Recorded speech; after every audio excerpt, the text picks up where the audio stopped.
మామిడికాయ వేసుకున్నాం కాబట్టి ఇంకేం చింతపండు వేయాల్సిన అవసరమే ఉండదు. ఇంకా అలా అని మామిడికాయ వల్ల పప్పులుసు బాగా పుల్లగా అయిపోతుంది అనే మాటే ఉండదు. అయితే నంచుకోవడానికి ఏదైనా కరెక్ట్ గా మ్యాచ్ చేయదు కానీ పెట్టుకుంటే ఒక్కో ముద్ద నోట్లోకి వెళ్తుంటే ప్లేట్ 5 నిమిషాల్లో ఖాళీ అయిపోతుంది, నాది గ్యారంటీ. నేను ఇవాళ దీంట్లోకి ఒక ఆమ్లెట్ వేసాను, అలాగే క్యాబేజ్ తాలింపు చేశాను.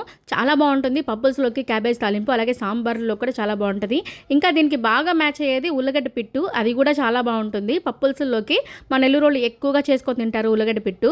అంతేకాదండి, మీ దగ్గర ఎండు చేపన కూడా ట్రై చేసేయండి, అస్సలు వదిలిపెట్టరు. ముందైతే పప్పుల్స్ ఎలా రెడీ చేసుకోవాలో చూపిస్తాను, చేస్తూ మాట్లాడుకుందాం. ముందైతే ఒక గ్లాస్ పప్పు తీసుకున్నాను, దీన్ని బాగా వాష్ చేసేసుకొని 2 గ్లాసులు వాటర్ పోసుకొని ఒక 7-8 విజిల్స్ పెట్టుకున్నాను. మా కుక్కర్కి అయితే 7-8 విజిల్స్ సరిపోతుంది. ఒక్కొక్క కుక్కర్కి 14-15 కూడా పెట్టాల్సి ఉంటుంది. మొన్న నేను ఒక ఇంటికి వెళ్తే అక్కడ ఎన్ని విజిల్స్ పెట్టాలంటే 15 విజిల్స్ అన్నారు. అవ్వకయ్యాను. కుక్కర్ని బట్టి వాళ్ళ అలవాటుని బట్టి ఉంటుంది. నాకైతే 7-8 విజిల్స్ అనమాట. ఇందులో కొద్దిగా పసుపు వేసేసి కందిపప్పుని బాగా ఉడికించేసి పక్కన పెట్టేసుకోవాలి.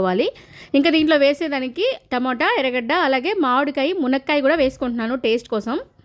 పప్పు ఉడికేలోపు ఇవన్నీ కట్ చేసుకొని రెడీగా ఉంచేసుకొని బాండలు పెట్టేసుకొని కొద్దిగా ఆయిల్ వేసుకొని మెంతులు, జీలకర్ర, ఆవాలు కూడా వేసేసుకొని ఇవి బాగా చిటపట్లాడిన తర్వాత కరివేపాకు, ఇంకా పచ్చిమిర్చి, కొద్దిగా ఇంగు కూడా వేసేసుకొని వేయించుకోవాలి. నార్మల్గా నేను పోపు వేగేటప్పుడు జస్ట్ ఆయిల్ వేసి అది వేడెక్కకుండానే పోపు వేసేసి వేయించేస్తూ ఉంటాను మామూలుగా ఇంట్లో వంటలు చేసేటప్పుడు.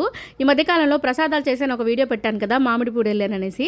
అక్కడ నాకు మా వదిన వాళ్ళ మమ్మీ పోపు వేగడం అనేది ఎంత ఇంపార్టెంటో, బాగా వేగడం అనేది అక్కడ ఎక్స్ప్లెయిన్ చేశారనమాట. అప్పటి నుంచి నేను ఆయిల్ బాగా కాగనిచ్చి పోపు బాగా వేగనిస్తున్నాను. ఒక్కోసారి మనం అలాంటి చిన్న చిన్న మిస్టేక్స్ చేస్తూ ఉంటాం కదా హడావిడిలో. పెద్దోళ్ళ దగ్గర అలాంటివన్నీ నేర్చుకుంటే మనం ఇంకొకరికి నేర్పించవచ్చు. పచ్చిమిర్చి వేగిన తర్వాత ఆనియన్స్ వేసి వేపుకోవాలి, అలాగే టమాటాలు కూడా వేసుకొని బాగా మగ్గించేసుకోవాలి. ఆ తర్వాత నేను ముక్కలు కట్ చేసి పెట్టుకున్నాను కదా మునక్కాయలు, అవి కూడా వేసేసుకొని ఒక 2 నిమిషాల పాటు నూనెలోనే వేయించేసుకుంటున్నాను. అలా అయితే ముక్కకి మంచి టేస్ట్ ఉంటుంది.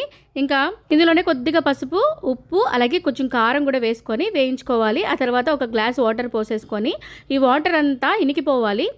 ఇలా వాటర్ కాస్త ఇనికిపోయిన తర్వాత కట్ చేసి పెట్టుకున్న మామిడికాయ ముక్కలు కూడా వేసేసుకోవాలి.